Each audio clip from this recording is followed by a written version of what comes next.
Hello दोस्तों, मैं आरिफ और ये आपका YouTube channel political academic studies. आज जो हम ये वीडियो लेके आए हैं, ये वीडियो है आपका इंटरनल असेसमेंट के रिगार्डिंग। इंटरनल असेसमेंट का ये तीसरी वीडियो आपके सामने है। इंडियन गवर्नमेंट एंड पॉलिटिक्स की video and Indian foreign policy की वीडियो मैं ऑलरेडी अपलोड कर चुका हूँ। ये आपका introduction to the Indian constitution की वीडियो है और इसमें मैं आपको बताऊंगा कि आपको कैसे करना है। तो आपको सबसे पहले ये असाइनमेंट स्टार्ट करने से पहले मैं आपको कुछ इंस्ट्रक्शन बता रहा हूँ। तो इंस्ट्रक्शन क्या है कि आपको किसी भी गूगल पे, क्राउम ब्राउज़र पे या फिर जो है माइक्रोसॉफ्ट बीइंग जो भी आपके पास है उस पर, जैसे ये मैं अभी यूज़ कर रहा हूँ माइक्रोसॉफ्ट बीइंग पर। तो इसमें आपको प्रज्ञान जो है PRAGYAN DUSOL.AC.in पर क्लिक कर लेना है। जैसे खुलेगी तो फर्स्ट वेबसाइट आपके सामने इस तरीके से खुल के आ जाएगी। तो यहाँ पर लॉगिन का ऑप्शन है, लॉगिन पर आपको क्लिक कर देना है। जिस भी स्टूडेंट की अभी तक ये प्रॉब्लम आ रही है कि डिसेबल दिखा रहा है, क्रेडेंशियल इनकरेक्ट बता रहा है या आईडी पासवर्ड इनकरेक्ट बता रहा है, तो वो फॉरगेट पासवर्ड पर जाकर यहाँ पर अपनी आईडी डाल दे सकते हैं। आईडी जो 23 -1 -01 -02 52 जो भी है @SOL -DU.AC.in तक है, पूरी ईमेल आईडी डाले। और यहाँ पर जो कैप्चर डालना है आप लोगों को, वो कैप्चर पूरा एक साथ डालना है, AQ7JHE7 एक साथ डालना है, कोई स्पेस नहीं होता है। सेट रीसेट पासवर्ड पे कर देंगे, आपके पास ईमेल जाएगा। ईमेल जाने के बाद आपको जो लिंक आएगा, लिंक पे क्लिक करना है, न्यू पासवर्ड बनाना है। पासवर्ड कैसे बनाना है, जैसे कि डेली D कैपिटल ILHI तो दिल्ली का D कैपिटल कर देना, @123 इस तरह करके बना सकते हो। अपने नाम का पासवर्ड मत बनाना। ये एक वीडियो मैं डिस्क्रिप्शन में दे रहा हूँ जिसमें कि आप फॉरगेट पासवर्ड कर सकते हैं, उसके बारे में बताया गया है। तो आइए चलते हैं, हम असेसमेंट स्टार्ट करते हैं। तो आपको लॉगिन पे क्लिक करना है। लॉगिन पे क्लिक करने के बाद यूजर नेम आपका जो भी है 23 -101 जो भी आपका पास यूजर नेम है, उस यूजर नेम को आपको एक्यूरेट ऐसे ही डालना है जैसे कि आपको दिया हुआ है। जैसे कि 23 -1 और उसके बाद पासवर्ड डाल देना है, पूरा एग्जैक्ट पूरा डालना है। एंड देन आपको ये सबमिट कर देना है। जैसे आप सबमिट करेंगे, आपके सामने ये पोर्टल ओपन हो जाएगा। लेफ्ट साइड में आप देखेंगे आपका नाम लिखा होगा, राइट साइड में लॉग आउट का ऑप्शन है। जैसे आपका काम खत्म हो जाए तो उसको तुरंत लॉग आउट कर दे। और कोर्स एनरोल्ड पे आपको क्लिक करना है। आपको कोर्स एनरोल्ड पे क्लिक करने के बाद जस्ट नीचे आ जाना है। और जैसे ये पॉलिटिकल साइंस का है, introduction to the Indian constitution, आपको सीधा लॉन्च पे क्लिक कर देना है। लॉन्च पे आप जैसे ही क्लिक करेंगे तो असेसमेंट स्टार्ट हो जाएगा। तो आपका असेसमेंट स्टार्ट करने से पहले यहाँ पर दो तीन इन्फॉर्मेशन है कि ये 45 मिनट का टाइमिंग है। इसमें 70 मार्क्स का पेपर है, 35 क्वेश्चन आएंगे और 19 मई से पहले पहले आपको ये असाइनमेंट कर लेना है। हो सकता है डेट बढ़े भी, लेकिन आपको 19 मई से पहले पहले ये असाइनमेंट कर लेना है। तो आपको स्टार्ट असेसमेंट पे क्लिक कर देना है। जैसे आप स्टार्ट असेसमेंट पे क्लिक करेंगे तो आपके सामने असेसमेंट जो है ओपन होना स्टार्ट हो जाएगा। देखो, यहाँ पर जितने मैंने भी असाइनमेंट करवाए हैं उसमें एक बड़ी दिक्कत ये आई है कि उसमें लैंग्वेज चूज करने का नहीं था। जो इंडियन गवर्नमेंट एंड पॉलिटिक्स है ना, तो उसमें और इंडियन फॉरेन पॉलिसी में भी दोनों में इंग्लिश लैंग्वेज का ऑप्शन था। यहाँ आप लैंग्वेज चुन सकते हैं, जैसे कि आप इंग्लिश और हिंदी। जैसे कि मैं इंग्लिश और हिंदी दोनों में करके आपको दिखाऊंगा। तो आपको इंग्लिश वाला ऑप्शन सेलेक्ट कर लेना है या हिंदी का, और आई हैव रेडी और I am ready to being पर क्लिक कर लेना है। जैसे आप क्लिक करेंगे तो इस तरीके का इंटरफेस आपके सामने खुल के आ जाएगा। तो उसमें आपके क्वेश्चंस दिए होंगे। तो आप यहाँ पर जो है इस तरीके से देखेंगे। तो यहाँ पर इन व्यू इंग्लिश, इसको आप हिंदी में भी कर सकते हैं और इन व्यू इन इंग्लिश इंग्लिश में भी कर सकते हैं। तो सबसे पहला हमारा क्वेश्चन होगा, the concept of public interest litigation और ओरिजिनेटेड, यानी कि कहाँ पर जो है ये जनहित याचिका की अवधारणा की उत्पत्ति हुई थी। तो जनहित याचिका की उत्पत्ति जो है यूएसए यानी कि यूनाइटेड स्टेट ऑफ अमेरिका में हुई थी। आपको सेव एंड नेक्स्ट पे ध्यान रखना है। आपको mark and review and next and clear response click नहीं करना है, आपको सेव एंड नेक्स्ट पे क्लिक करना है। यूएसए सेव यूएसए क्लिक कर दिया और आपने सेव एंड नेक्स्ट पे क्लिक करना है। जैसे सेव एंड नेक्स्ट पे क्लिक करेंगे तो यहाँ पर देखेंगे आप ग्रीन हो गया है पहला ऑप्शन। और आपको सेकंड क्वेश्चन इस प्रकार है। सेकंड क्वेश्चन यह है कि in which way does the Indian parliament exercise control over the administration. तो कंट्रोल ओवर द एडमिनिस्ट्रेशन के लिए, यानी कि इसको अगर हम जाके देखें तो इसमें है कि किस तरह से भारतीय जो संसद है प्रशासन पर नियंत्रण रखती है। तो यह संसदीय समितियों के माध्यम से रखती है, विभिन्न मंत्रालयों के परामर्श समितियों के माध्यम से रखती है। तो ये रखती है विभिन्न मंत्रालयों के परामर्श समितियों पर रखती है। तो आप इसको जो है थ्रू द जो वेरियस मिनिस्ट्रीज। क्वेश्चन नंबर 3 आ जाएगा आपका, the directive principle was incorporated into the constitution which view to ensure a democratic government of the country, provide the strong central government, establish welfare state, the rising the living standard of the weaker section of the society। तो इसमें basically जो है directive principle state policy है, जिसको हम राज्य के नीति निर्देशक सिद्धांत तत्वों को इस दृष्टि में शामिल किया गया था कि देश में लोकतंत्र सरकार सुनिश्चित करे, देश की जो लोकतांत्रिक सरकार है वो सुनिश्चित करे, एक मजबूत केंद्र सरकार की स्थापना हो, कल्याणकारी राज्य की स्थापना हो, समाज के कमजोर वर्गों के जीवन स्तर को उठाया जा सके। तो इसमें कई ऑप्शन हो सकते हैं, जैसे कि कल्याणकारी राज्य की स्थापना इसका एक मुख्य स्तर भी था, और कल्याणकारी राज्य की स्थापना के साथ साथ समाज के जो कमजोर वर्ग के जीवन के स्तर को भी ऊपर उठाने की इसमें बात की गई थी, और देश में लोकतांत्रिक मजबूत हो ये भी इसमें बात थी। तो इसमें हम जो है समाज के कल्याणकारी राज्य की स्थापना की बात करेंगे। इसके बाद नेक्स्ट कर देंगे, भारत के संविधान के अनुसार जिला न्यायाधीश शब्द शामिल नहीं है, मुख्य प्रेसिडेंशियल मजिस्ट्रेट, सत्र न्यायालय, ट्रिब्यूनल और या एक छोटे अदालत के आधार पर। तो इसमें हमारा आ जाएगा chief presidency magistrate. And to which of the following right to a foreigners are entitled under the Indian Constitution: right to against exploitation, right to equality before law, right to life and personal liberty, and all the above right।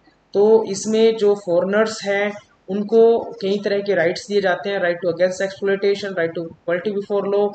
तो इसका all of the above rights आ जाएंगे, क्योंकि उसमें उनको जीने का अधिकार, उनकी स्वतंत्रता का अधिकार, पर्सनल स्वतंत्रता का अधिकार के बारे में भी बात की जाती है। Which of the following right was described by the B.R. Ambedkar, the heart of the soil and the constitution? तो ये है राइट टू कॉन्स्टिट्यूशनल रेमेडीज जो है इसको बोला गया है, जिसको हम बोलते हैं संवैधानिक उपचारों का अधिकार। क्वेश्चन नंबर 7 है, was which amendment accord statutory status of the commission of the scheduled caste and scheduled tribe caste?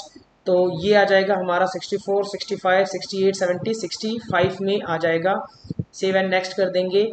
Which one of the following is a concrete list in the constitution of India?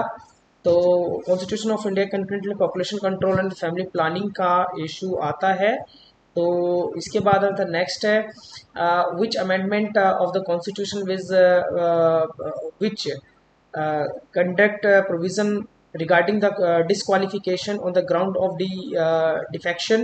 तो article 52 जो है वो defection में आता है, defection में। इसके बाद है to the right of freedom of religion guaranteed by the Indian constitution imply for the Indian citizens. तो are free to have faith in a religion and both state religion have a follow to the religion of the state, have to freedom profession. तो इसका यही होगा, have to profession freedom religion their other choice। And the question number 11, which one of the following has been wrongly listed in directive principle of the state policies? तो first is provision of the acquired means of the livelihoods, provision of the employment and protection of the weakers। तो protection of the weakers and securing equal, तो provision of the employment facility is all label of the provisions। Question number 12, the main purpose of the grant of fundamental rights of the Indian citizens: establish a democratic government, protection individual liberty, to ensure independence of judiciary, to establish socialist security, social society। तो mainly इसमें जो है protection of the individual liberty की बात की जाती है। And the question number 13, the constitution vests in the personality of the enforcement of fundamental right। तो personality of the fundamental right is exclusive with the supremacy of the the court, Supreme Court, both High Court and the Supreme Court, and which with all the courts of the country, the Constitution West संविधान मौलिक अधिकारों के प्रवर्तक की जिम्मेदारी कौन देता है? तो जिम्मेदारी जो है आपके सर्वोच्च न्यायालय ही देता है, सर्वोच्च न्यायालय को ही इसकी जिम्मेदारी का दिया गया है। Which one of the following writ is issue the corporate and the person is directing them to perform their public duty? तो जब हम मेमेंडस की बात करते हैं तो मेमेंडस में कौन अपनी ड्यूटी को पूर्ण रूप से निर्वाह कर रहा है, नहीं कर रहा है, उसके बारे में बताया जाता है। Anti defection law was enacted as early as 1979। तो एंटी डिफेक्शन लॉ जो है वेस्ट बंगाल में हुआ था। And the if the panchayat and dissolve the elections और हेल्ड विद इन, तो 6 मंथ के अंतर्गत इलेक्शन करवाने होते हैं। द नेक्स्ट क्वेश्चन है the fundamental right the Indian citizens have been enumerated from. तो ये है आर्टिकल 12 से लेकर 35, फर्स्ट ऑप्शन ही है जिसमें संविधान के अंदर आर्टिकलों का दिया गया है।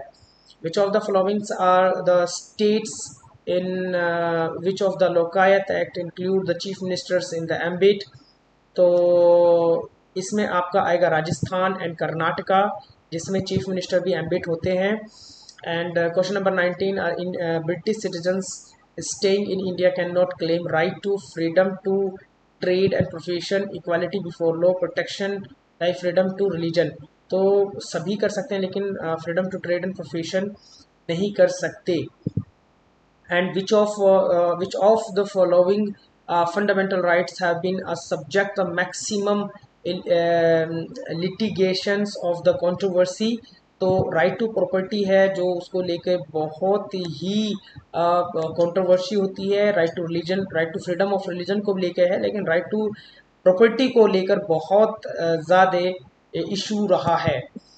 And which one of the following amendment of the constitution is reacted with the right to the private property? The first amendment, fourth amendment, seventh amendment and all these amendment। सो इस क्वेश्चन को हम देख सकते हैं हिंदी में भी कि संविधान के निम्नलिखित संशोधनों में से किस एक को निजी संपत्ति के अधिकार की प्रतिक्रिया दी गई है? पहला, चौथा, 17वां संशोधन निजी संपत्ति के बारे में बताया गया है। तो इसमें 17th amendment, 4th amendment, first amendment, वैसे तो 44th अमेंडमेंट के तहत जो है जो राइट टू प्रॉपर्टी था उसको ख़त्म कर 300A में इसको डाल दिया गया था, और ये एक कॉन्स्टिट्यूशनल राइट है।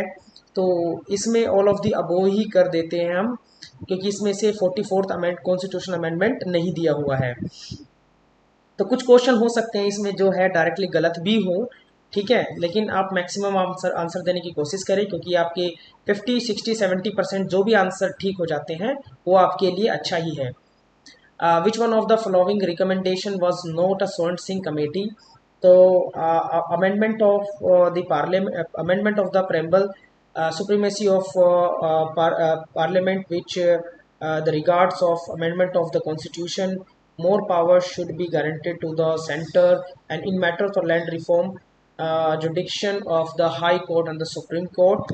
तो लास्ट वाला ऑप्शन का क्लिक करके the next, which one of the following has been wrong listed for the features of the structure of the Indian Constitution: sovereignty of the people, supremacy of the constitution, republican polity, none of the above। तो इस question में दिया गया है कि निम्नलिखित में किससे गलत तरीके से भारतीय संविधान की मूल संरचना को विशेष रूप से सूचीबद्ध किया गया है? तो पुनर्प्रकाशन राजनीति उपरोक्त में से कोई नहीं। तो इसका जो है आंसर जो है रिपब्लिकेशन पॉलिटिक्स में, रिपब्लिकेशन पॉलिटिक्स आ सकता है, या रिपब्लिकेशन पॉलिटिक्स भी हो सकता है, लेकिन इसका मेनली जो आंसर होगा आपका वो होगा नन ऑफ द अबोव, क्योंकि चारों चीज़ है लेकिन नन ऑफ द अबोव में से कोई भी नहीं है। नन ऑफ द अबोव नहीं में से सब नहीं है। क्वेश्चन नंबर 24 जो है द प्रिवेंटिंग डिटेंशन एक्ट क्यों लिस्टेड इन? तो इसमें आपका प्रिवेंशन जो एक्ट है, आपको इसको हिंदी में देंगे राइट टू फ्रीडम यानी कि स्वतंत्रता का अधिकार जो है, यानी कि निवारक निरोध अधिनियम ने प्रतिबंधों में कटौती की है, तो वो स्वतंत्रता का अधिकार है। तो स्वतंत्रता के अधिकार को हम इसमें देखते हैं। The next question is, according to the Constitution of India, which was the following is the following are the fundamental of the governance of the country. Fundamental governance of the country, fundamental right है, fundamental duties है। तो governance करने के लिए, country में governance करने के लिए direct principle of the state policies को दिया जाता है। इसको हम नेक्स्ट कर देंगे। नेक्स्ट क्वेश्चन नंबर 26 है, विच one of the following amendment was the concerned with extension and reservation of the scheduled caste seats। तो इसमें आर्टिकल 45 जो है हमारा आता है, जिसके अंदर रिजर्वेशन को रीशेड्यूल किया गया था, एक्सटेंशन किया गया था शेड्यूल कास्ट के लिए। The fundamental right under the Indian constitution can be suspending during the, तो नेशनल इमरजेंसी के ड्यूरिंग टाइम इसको फंडामेंटल राइट्स को जो है सस्पेंड कर दिया जाता है। The next question is the sixth freedom of the Indian citizens have been enriched. तो आर्टिकल 19 जो है वो सिक्स फ्रीडम की बात करते हैं। उसके बाद है हमारा the frame of Indian constitution borrowed the idea of direct principle state policy. जो राज्य के नीति निर्देशक सिद्धांत है वो आयरलैंड से लिए गए हैं। तो इसका आंसर होगा the constitution of the Irish Republic. Question number 13, in urban area and behavior of the voters is generally influenced by, तो एजुकेशन भी होता है इसके अंदर, क्वालिफिकेशन भी देखी जाती है कैंडिडेट की, द पार्टी अफेक्शन भी, and the caste profession, and the last one is the all of the above factors. Question number 31 is the resolution of the removing the vice president of India can be moved in। तो ये जो उपराष्ट्रपति को हटाने की जो प्रक्रिया है वो सिर्फ और सिर्फ राज्यसभा में ही की जा सकती है। तो इसका आंसर होगा Rajya Sabha alone. Question number 32, which one of the following is not a fundamental duty is an outline in 51 Article 51A is the Constitution to abide by the Constitution. Second है to defend, and third work of the moral, and fourth the preservation of the right। तो इसका जो answer होगा वो है to work and the moral upliftment of the weaker section of the country, the society. The next question is question number 33. The inclusion of fundamental duty in our constitution was इसका होगा first वाला ही होगा, no मेरिलियस welcome. सभी की सर्वसहमति से जो है fundamental duties को एनेक्ट कर दिया गया था। First PVF plant is formally approved by national development council, जो होती है नेशनल डेवलपमेंट काउंसिल, उसको फाइनली अप्रूव करती है। And this is the last question of our assessment.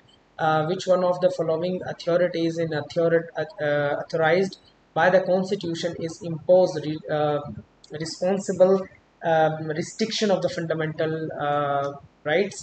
इस क्वेश्चन को हम हिंदी में एक बार देख लेते हैं कि निम्नलिखित में से कौन सा प्राधिकरण मौलिक अधिकारों पर उचित प्रतिबंध लगाने के लिए संविधान द्वारा अधिकृत है। तो इसमें जो है पार्लियामेंट को ही अधिकार है। पार्लियामेंट जो है मौलिक अधिकारों में किसी प्रकार का जो है रिस्ट्रिक्शंस लगा भी सकते हैं, ठीक है, नन ऑफ द अबव भी हो सकता है इसका आंसर, लेकिन पार्लियामेंट में जो है इसमें किसी प्रकार का रिस्ट्रिक्शन लगाना होता है, किसी प्रकार का चेंज करना होता है, वो सब पार्लियामेंट के हाथ में होता है। तो इस तरीके से आपको पूरा असाइनमेंट कर लेना है। असाइनमेंट कंप्लीट होने के बाद आपको सबमिट पर क्लिक कर देना है। जैसे आप सबमिट पर क्लिक करेंगे तो यहाँ पर आपको यस का ऑप्शन आएगा, यस के बाद ओके का ऑप्शन आएगा, एंड देन आप अपना असाइनमेंट फाइनल करके एग्जिट कर दे, क्योंकि यहाँ लिखा हुआ है dear learner you have now successfully submitted your assessment, click on exit assessment to the close this window and this window is closed। तो अगर आपको ये वीडियो अच्छी लगी हो तो अपने दोस्तों के अंदर लाइक शेयर सब्सक्राइब करें। Thank you.